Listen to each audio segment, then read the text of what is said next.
Hi friends, welcome to money Mantra 19. Money మంత్ర 19 ఛానల్కి స్వాగతం. ఈ ఛానల్ని సబ్స్క్రైబ్ చేసుకున్న ప్రతి ఒక్కరికి హృదయపూర్వక నమస్కారాలు.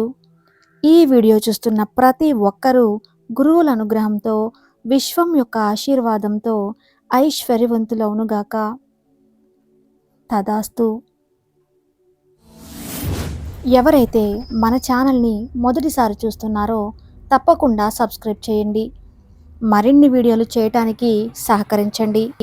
ఇవాళ మనం బ్రహ్మ ముహూర్త సమయంలో మనం ఏం చేయాలో తెలుసుకుందాం. ఉదయం ఎంత త్వరగా నిద్రలేస్తే ఆ రోజంతా అంత యాక్టివ్గా ఉంటామో. మీరు బ్రహ్మ ముహూర్తం గురించి విని ఉంటారు. బ్రహ్మ ముహూర్తం అంటే 3:45 నుండి 5 గంటల మధ్య కాలాన్ని బ్రహ్మ ముహూర్త కాలం అంటారు. ఏదైనా ఒక రోజులో అత్యంత శక్తివంతంగా మరియు ఉల్లాసంగా ఉండే సమయం ఏదైనా ఉంది అంటే అది తప్పకుండా ఉదయం సమయం అంటుంటాము. ఈ టైంలో మీరు ఏదైతే బలంగా అనుకుంటారో, ఆ సమయంలో ఏ విషయం గురించి అయితే ఎక్కువగా ఆలోచిస్తారో, ఏ విషయం గురించి అయితే ఎక్కువగా వర్క్ చేస్తారో అది తప్పకుండా జరిగి తీరుతుంది. ఎన్నో వేదాలలో, పురాణాలలో, పెద్ద పెద్ద గ్రంథాలలో, ఎన్నో సైంటిఫిక్ పుస్తకాలలో కూడా ఈ విషయం గురించి రాయబడింది. పర్టిక్యులర్గా ఈ టైంలోనే ఎందుకు అంత శక్తి ఉంది అనిపిస్తుంది. పర్టిక్యులర్గా ఈ టైంలోనే ఏదైనా సంకల్పం చేసినా ఆ పని విజయవంతం అవుతుంది. ఒక మనిషి ఈ టైంలోనే ఎందుకు అంత శక్తివంతంగా మారుతాడో, మరియు అనుకున్నది సాధించడానికి ఉదయం నిద్రలేచిన వెంటనే ఏం చేయాలో, ఎలా ఆలోచించాలో ఈ ఎపిసోడ్లో క్లియర్గా తెలుసుకుందాం. రాత్రి సమయాల్లో నిద్రపోకుండా ఉండగలుగుతున్నారు అంటే తప్పకుండా వారు ఋషులు అయినా, భోగులు అయినా, యోగులు అయినా అయి ఉంటారు. మరి యోగులు ఆధ్యాత్మిక గ్రంథాలలో, ఆధ్యాత్మిక మార్గాల్లో, ధ్యానంలో ఉంటూ కాస్మిక్ ఎనర్జీతో కానీ, సబ్కాన్షియస్ మైండ్తో కానీ ఏకమవుతారు. ఇక రోగులు తమకున్న వ్యాధితో నిద్ర లేకుండా బాధపడుతూ ఉంటారు. వీరు ఎంతలా నిద్రపోవాలి అనుకున్నా వీరిలో ఉన్న రోగం వీరిని నిద్రపోనివ్వదు. ఇక భోగులు వారికి ఉన్న చెడు వ్యసనాలతో తమ శరీరాన్ని, మైండ్ని తాత్కాలిక సుఖానికి గురిచేస్తూ కాలాన్ని గడిపేస్తూ ఉంటారు. మీరు కూడా రాత్రులు నిద్రపోకుండా ఉంటే మీరు ఏ కేటగిరీకి చెందినవారో జాగ్రత్తగా మిమ్మల్ని మీరు పరిశీలించుకోండి. రాత్రి సమయం కన్నా బ్రహ్మ ముహూర్తంలో ఈ ప్రపంచం, మీ మనసు చాలా ప్రశాంతంగా ఉంటాయి. ఏ పనిలో మీరు విజయం సాధించాలి అనుకున్నా ఏకాగ్రత అనేది చాలా ముఖ్యం. ఏకాగ్రతకు ఆధారం ప్రశాంతమైన మనస్సే. మనసు ప్రశాంతంగా లేనప్పుడు మీరు ఏ పని చేసినా దానికి అర్థం ఉండదు. మీకు ఒక డౌట్ రావచ్చు, ఉదయం కన్నా మధ్యరాత్రి ఇంకా ప్రశాంతంగా ఉంటుంది కదా అని. మన మనసు అనేది ఉదయం లేచినప్పటి నుంచి రాత్రి సమయం వరకు ఎన్నో ఆలోచనలకు గురై అల్లోకల్లోలంగా మారిపోతుంది. వాతావరణం ప్రశాంతంగా ఉన్నంత మాత్రాన సరిపోదు, మన మనసు కూడా ప్రశాంతంగా ఉండాలి. అప్పుడే మనం అనుకున్న విధంగా సక్సెస్ అవుతాము. బ్రహ్మ ముహూర్త సమయంలో ఈ భూమి మీద కాస్మిక్ ఎనర్జీ అనేది ఎక్కువగా ఉంటుంది. బ్రహ్మ ముహూర్తంలో నిద్ర లేవడం అంటే కేవలం ఉదయం 3:30 గంటలకు నిద్ర మేల్కోవడమే కాదు. బ్రహ్మ ముహూర్తంలో నిద్ర మేల్కోవడం అంటే ఉదయం 3:45 నుండి ఉదయం 6 గంటల మధ్య నిద్ర లేవచ్చు. ఇప్పుడు బ్రహ్మ ముహూర్తంలో నిద్ర లేచిన వెంటనే చేయవలసిన ముఖ్యమైన పనుల గురించి తెలుసుకుందాం. మెడిటేషన్ చేయటం. మెడిటేషన్ చేయటం అంటే శ్వాస మీద ధ్యాస ఉంచడం కాదు, దేవుని మీద ధ్యాస ఉంచడం కాదు, మీకు ఇష్టమైన దైవం మీద ధ్యాస ఉంచడం కాదు. నిజమైన ధ్యానం అంటే నిన్ను నువ్వు తెలుసుకోవటమే.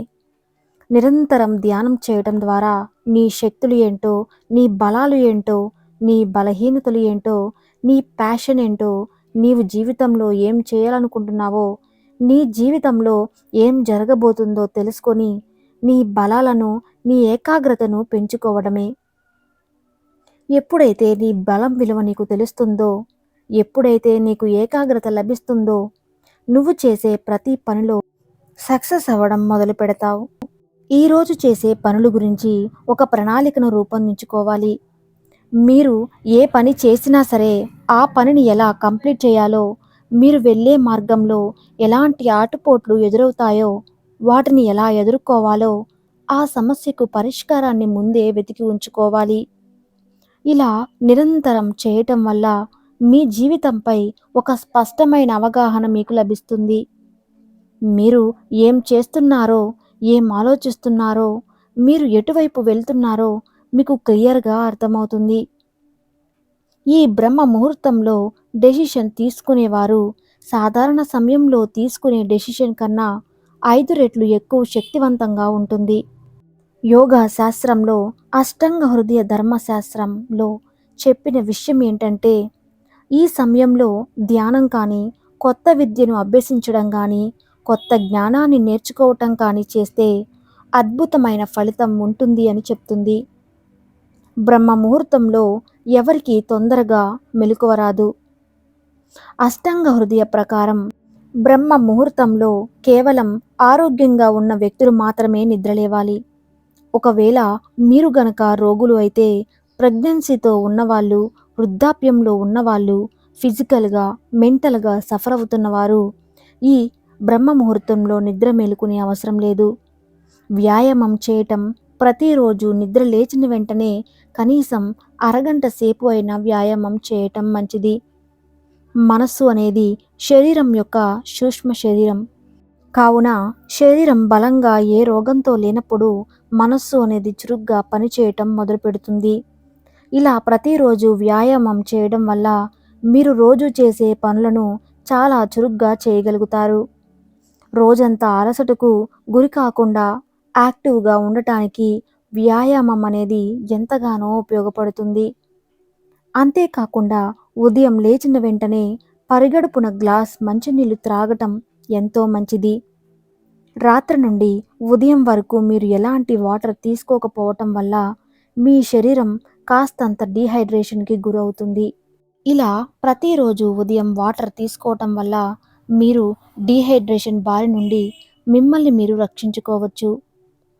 లేదంటే మానసికంగా కాస్తంత బలహీనంగా తయారవుతారు. ప్రతిరోజు ఉదయం కనీసం 2 కిలోమీటర్లైనా వాకింగ్ చేస్తే మీ శరీరంలో రక్త ప్రసరణ బాగా జరుగుతుంది. అంతేకాకుండా శరీరంలో ఉన్న అనవసరమైన ఫ్యాట్ మొత్తం కరిగిపోతుంది. ఆ రోజంతా మీ మెదడు చురుగ్గా పనిచేస్తుంది. ఇలా క్రమం తప్పకుండా మీరు చేయటం వల్ల ఒక మనిషికి తొందరగా వృద్ధాప్యం అనేది రాకుండా ఉంటుంది. డిసప్పాయింట్ సాంగ్స్ వినటం వల్ల ఎంత గొప్ప వ్యక్తిని అయినా ఒక్కోసారి మైండ్ ఆఫ్ చేసేస్తూ ఉంటుంది. మన ఆలోచనలు, మన గతం, మన భవిష్యత్తు, మనం చేసే పని మీద ఏకాగ్రతను కుదరకుండా చేస్తాయి. ఇలాంటి సమయాలలో మనకు ఎలాంటి పని చేయాలనిపించదు. ఒకవేళ బలవంతంగా ఆ పనిని కంప్లీట్ చేయాలనుకున్నా ఫలితం అనుకున్న విధంగా ఉండదు. అందువల్ల మనలో శక్తిని పెంచుకోవటానికి, ఇదివరకులా పని చేసుకోవటానికి మనకు ఇన్స్పైరింగ్ సాంగ్స్ అనేవి ఉపయోగపడతాయి. ఎన్నో రీసెర్చ్ల్లో తెలిసిన విషయం ఏంటంటే, రెగ్యులర్గా సాంగ్స్ని వినటం వల్ల మనలో సోషలిజం అనేది భారీగా తగ్గిపోతుంది. ఎట్టి పరిస్థితుల్లో ఉదయం లేచిన వెంటనే ఇతరులను తిట్టడం కానీ, ఇతరులతో గొడవ పడటం కానీ చేయకూడదు. అలా చేయటం వల్ల ఆ ఎఫెక్ట్ అనేది రోజంతా ఉంటుంది. అందువల్ల నిద్ర లేచిన వెంటనే నెగిటివ్గా ఆలోచించకుండా పాజిటివ్ విషయాల గురించి, పనుల గురించి ఆలోచించడం మొదలుపెట్టాలి. మీ లైఫ్లో ఎన్నో డ్రీమ్స్ ఉంటాయి. కావున ఈ సమయంలో పాజిటివ్ ఎఫర్మేషన్ చేయండి. ఆ డ్రీమ్స్ని నిజం చేసుకోవటానికి వారు ఎన్నో రోజుల నుండి కష్టపడుతుంటారు. చాలామందికి తన కలలాగానే మిగిలిపోతుంది. వారి డ్రీమ్స్ కోసం ఎన్ని ప్రయత్నాలు చేసినప్పటికీ అందని ద్రాక్షలా వారి కల నెరవేరకుండానే వారి జీవితం ముగిసిపోతుంది. ఇప్పుడు నేను చెప్పబోయే పాజిటివ్ ఎఫర్మేషన్ అనేది మీకు మీ మైండ్‌కి మధ్య అగ్రిమెంట్ లాంటిది. ఈ అగ్రిమెంట్‌ని పాజిటివ్ ఎఫర్మేషన్స్ అంటారు. ఈ మెసేజ్‌ని ఉపయోగించి ఈ మెసేజ్‌ని మైండ్‌కి పంపించడం ద్వారా అసాధ్యం అనిపించుకున్న విషయాలు సుసాధ్యం చేసుకోవటానికి ఉపయోగపడతాయి. మీలో నిద్రిస్తున్న సబ్‌కాన్షియస్ మైండ్‌ను తట్టి నిద్రలేపొచ్చు. పాజిటివ్ ఎఫర్మేషన్స్‌ని ఉపయోగించి ఎంతోమంది కోటీశ్వరులుగా మారిపోయారు.